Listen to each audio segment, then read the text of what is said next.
Welcome to Pete and Hannah's Watch List. I'm your host, Pete Mitchell. I'm here with my great co-host, Hannah. Hello, people. Hannah, we're here today for What's Next, the show where we help you figure out what to watch next. On today's show, Gladiator 2. Hoo-ha, yeah. But before we do, let us tell the viewers and the listeners what they should do. Could you pretty please leave a like and subscribe to our channel? Huzzah. Yes. Leave a comment, your feedback on this show or any of other shows. True. Tell us your thoughts. Hit the notification button and you'll get great content like this one.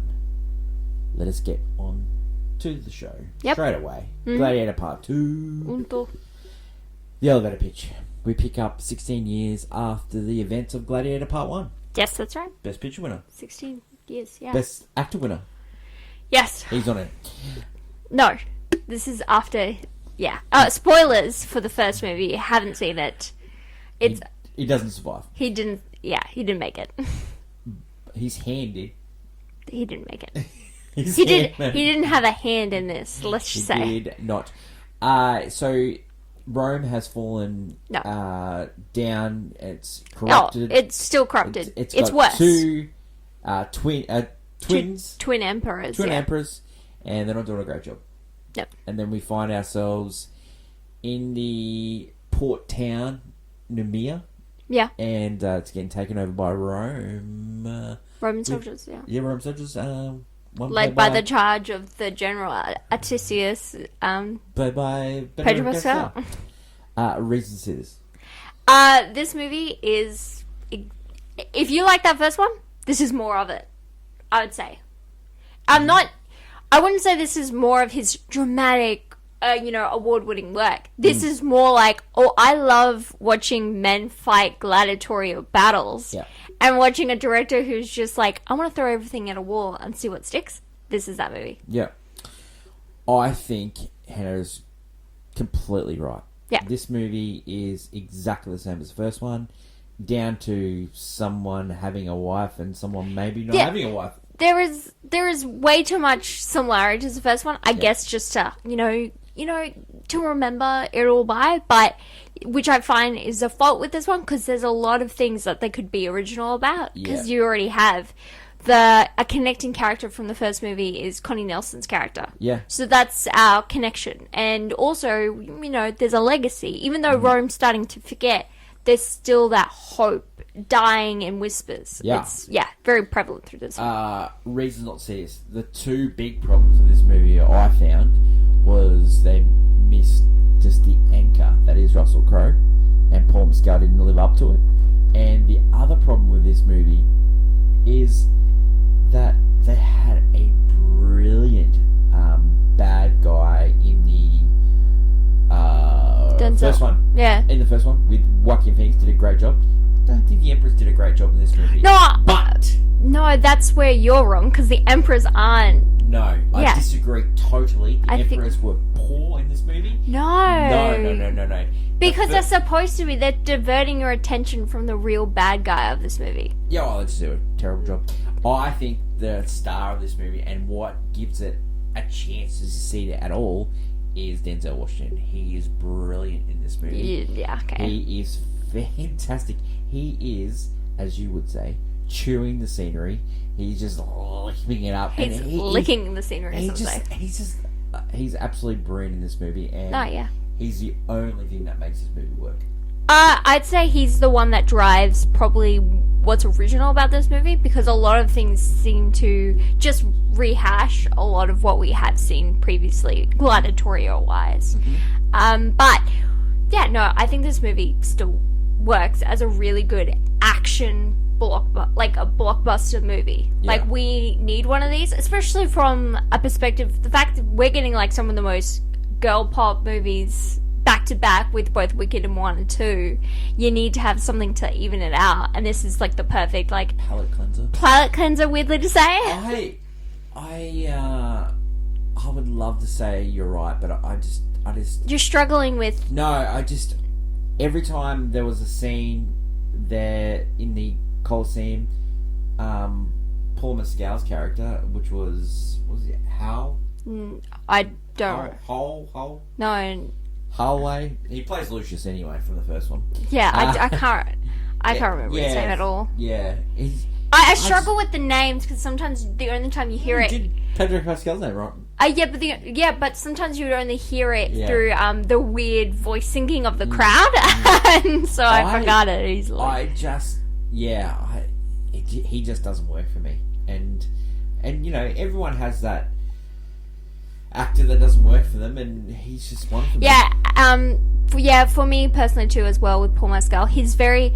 Some people may find him other people find him attractive. I'm not on that boat, and then some people love his acting, but I find it's very wooden.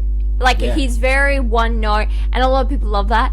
But he's usually amped up by how great everyone else is. Well, he's got a lot of scenes in this movie where he's trying to cook with the big one-liners. Yeah, and the big speeches. Problem I have mainly is with his character arc, because he spends the entire time saying I'm not a leader, but giving leader speeches every 5 minutes of this movie, and that is just it's not a bad thing, because these movies, all these big bro war gladiatorial movies, you got your Bravehearts and stuff, have the main character giving schmaltzy speeches all the time. The dialogue is supposed to be schmaltzy because we're gonna watch a guy fight a rhino at one point. To pull that off, you have to be good. You have to have some gravitas, and he doesn't got that. Don't get me wrong. There's been some great short king actors, but he's just too short to play this role. You mean ego? Even just he's just too short. I don't think he's. I think you're way too much on the short category. He is short. I don't mind. The shortness doesn't bother me too much. Because everyone else is evening it out. Yeah, because you pick midgets to be with. I don't. One of my favourite actors is a short guy, and I'm short, so it doesn't bother me. But for this movie, the best gladiator, the guy that's trying to lead Rome back into being what Rome is. It just doesn't do it for me. No, he doesn't either. That's why he's a fault of this movie, because the heart of this movie is the idea of his character kind of becoming the next, becoming a leader, becoming the hope we need, and giving Rome. And I don't see that because he doesn't really do that. Other characters play their roles really well. Pedro is supposed to be this heart, this lovely, this man who is just doing things out of love. And he does that to a T. I think he should have been fleshed out. So underutilized. Should have been fleshed out. The Empress, I enjoyed the Empress because they're just supposed to be a bit showy, very similar to Joaquin's Emperor in the first movie. They're supposed to be showy, but they never wanted to focus. It felt like the movie didn't want to focus on that at all. Did not. It was just they were pawns in the game, which again, when you watch the movie and you're oh, they are pawns because this is someone else's chessboard. Sure. But Paul Mescal really, up against the other king of this movie, doesn't work. No. Yeah, it doesn't work. He just gets acted off the planet, doesn't he? Yeah. But this movie, where it's strong, is the fact every action battle sequence, I'm enjoying it. I wake up, I'm watching it, because they are really good. You can't deny how cool it is to watch, the Colosseum be flooded, and they're using boats to ram each other. You know what? I wasn't looking at that. I was looking at sharks. When Paul Mescal's on the stern of the ship. Oh my god. And he's like, wow, you're just your goggles are I don't like this guy. I need him out so I can watch my movie. Yeah, that's what you are. Yeah. And I get that, but we've watched other movies where he's in it, and we've I need him gone because I want to enjoy the movie. Yeah. And we've done it before, but I just can't do it. In this one, you can't. He is the main. I wanted this movie to be so good. It was. And it was so good. No, it wasn't. It was good. No. I think your hatred for someone is misguiding you on what is actually a good movie. This movie I it's wanted flawed. To love it's because flawed. of Denzel Washington. He's so amazing in this, and the whole movie is you know what who Denzel reminded me of this movie? Al Pacino in Devil's Advocate. Yeah. Okay. Just brilliant. And you know what this movie needed? Keanu Reeves. Just playing the opposite of Keanu Reeves didn't get out of. But you needed young and charming, and I don't think Paul Mescal necessarily fit the bill. There are other actors if she still wanted to go British. There are Speaking other of, Devil's Advocate, Connie Nelson in Devil's Advocate. yeah. Full circle, baby. Full circle. No, there are other. I don't think Paul Mescal gave charming, and I don't even see him as like, yeah, that's Russell Crowe 2.0. No, he doesn't even give that, which he's, I guess, supposed to, or like some sort of combination. Yeah. So another thing that I want to bring up is, okay, our boy Ridley Scott, right? He really cooked with The Last Duel. Really cooked with House of Gucci. No one thought those two. Two people. In this yeah, film? yeah, two a people. couple of people out there. No. But the last two movies he's done with David Sharper, who did The Last Castle. I think the script for Napoleon and in this movie, not great. No, they're not. Not great. Not positive. I think Ridley's attention to detail, he's still got it. Like, the movie looks amazing. It looks great. Looks amazing. It's paced really well. Oh, yeah. It is paced really well.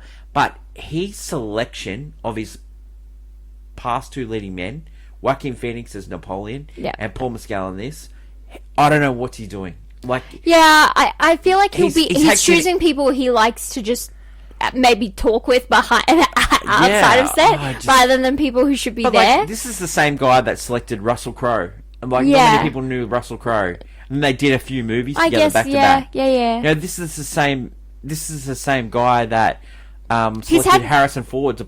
He's had better, he's had better actors in his leading roles. Notoriously, him and Harrison Ford didn't get along. Yeah, but they still made a great movie. Still made a great movie. I just wanted this movie to be so good.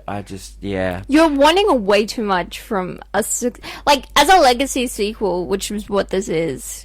It works. Well, no, see, it just doesn't. It's not as good as some of and you know what? As say, Top Gun and Twisters probably were exceptional. Well, you mentioned a great movie there. So, Top Gun Maverick, you have to put on a pedestal because Tom Cruise was in the movie, but Twisters didn't have anyone in it. Well, this one did have Connie Nelson in it. This one did have Connie Nelson in it. And these characters are... But the main character, yeah. One of them is... Yeah. Paul Mescal is... Yeah, well... supposed to be, so... Please. But Twisters worked for me. And... it's funny because Daisy Edgar Jones is in it. And Daisy Edgar Jones started with Paul Mescal with Normal People. And you're like, that's what I liked about Normal People. No, I didn't like Paul Mescal. I know. I like Daisy Edgar Jones. Maybe I'm a Daisy Edgar Jones girl, not a Paul Mescal. He's very charming in interviews. I see him in interviews. I personally get the ick. I don't like Paul Mescal. He gives you the ick. Some of the interviews, he seems like a knock-around character, but then I'm in love with Pedro Pascal. I just cannot believe how underutilized he is in this movie. The scene at the start of this movie, and you see it in the trailer, where he's on the boat and he's chewing on a bit of bread. And the way he commands the army. It worked for me, right? Yeah. Paul Mescal's chewing on something. He's just kiss with his wife, and he's got this thing. And for some reason, I was like, "This is disgusting. Like, why is he chewing?" Pedro Pascal, he can do it because he's got that. And when he takes charge of that thing, he is brilliant. And I wanted more of that. I love it because I'm not going to give full spoilers, but just that scene alone, the start with Pedro. Pedro's there. At the start, you're like, oh, this guy, he's a general of Rome. He's doing his job. He's a little bit dodgy. And then you see how emotional he is after the battle. And you're like, and he's trying to keep it together because he is putting on this persona. Yeah. And you're like, oh no, this guy, you just... Yeah. Yeah, there's a lot of great parts. Do you know what I also, on second viewing of this, there's a doctor character in this. Yeah. And he's supposed to, and I was like, first time watching, I was it was giving John Honshu. But first time I watched it, I was like, this is a weird character. Like, just adding comedy or something. But then, on reflection, I'm like, he's supposed to be a representation of the goodness of Rome, like a normal guy living in Rome. Like he's forced to live there, and he's just doing his part, helping out gladiators and stuff. And I guess he's supposed to be like a switch for the Paul Mescal character type to be like more of like wanting to, because his whole character's about not hating Rome to then wanting to help Rome, and so. I've just felt like the switch in this movie. Yeah. He's very. Yeah, he doesn't give that moment. Well, it's good. Paul Mescal. There's good parts. Pedro Pascal. Yeah. Right. His interaction with the emperors, and he's come to realization that these guys are not for Rome. I don't think it wasn't a realization. It was like he's trying to hold back how much he dislikes these people. Yeah, when you're in a room with him, and he sees the wasted potential of another generation and being wasted with the wars. Yeah, but they need. Yeah, but the problem is that his character is a vessel of love for Connie Nelson. Yeah. That is it. That is all he is, and that's where all of these characters, besides Denzel Washington's character. Yeah. Denzel Washington's character was like, he has this whole spread arc where everyone else is like, you're here for this piece, you're here for this, you're here for this. And that's not a problem with this movie, because if you just see this as a good action movie, which it is, ticks all the boxes. Denzel Washington plays he's so good at playing a bad guy. Yeah. Like Human Training Day, he won an Oscar for. He's just a great bad guy. Yeah. He's just brilliant at it. He's a lot of fun in this movie. Where another Ridley Scott movie that he is in with Russell Crowe. Yes. You're just going to have to American Gangster. Yeah, you're going to have to say it. I'm not going to say it. He's brilliant in that as well. You know, and he plays a bad guy in that. Yeah. He's so good. Like, he's just got so many different layers, and, you know, like, just the initial funny little reaction that I did, like, and it's a line that he uses in Training Day where he says, you know, I'm playing chess and you guys are playing checkers. That's what he's like in this movie.